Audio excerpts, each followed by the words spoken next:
ಜಟಾಯು ರಾಮಾಯಣದಲ್ಲಿ ಹೋರಾಡಿದಂತಹ ಸ್ಥಳ ಇದು. ಜಟಾಯು ತೀರ್ಥ ಅಂತ ಬರ್ತದೆ 1 ಕಿಲೋಮೀಟರ್ಗೆ ಸರಿಯಾಗಿ. ಸೊ ಅಲ್ಲಿಂದ ಮತ್ತೆ ಮುಂದೆ ಹೀಗೆ ಹೊರಡ್ಬೇಕು ನಾವು. ಆಮೇಲೆ ಧನುಷ್ಕೋಡಿ ನಮ್ಮ ಎಲ್ಲರಿಗೂ ಭಾರತ ಭೂಷಣ ಅಂತೇಳಿ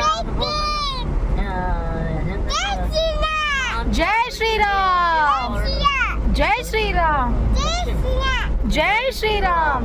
ದಕ್ಷಿಣದ ಧನುಷ್ಕೋಡಿ ಜೈ ಶ್ರೀರಾಮ್ ಅಂತ ಒಟ್ಟೆ ರಾಮ್ ಸೇತು ಬಂದ್ಬಿಟ್ಟು ಸರ್ವಾರ್ಥ.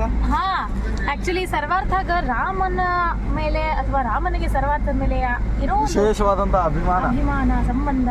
ಜೈ ಶ್ರೀರಾಮ್ ಅಂತ ಅಲ್ಲಿ ಬಂಗಾರಿ ಆನಿ ಮಾಡು.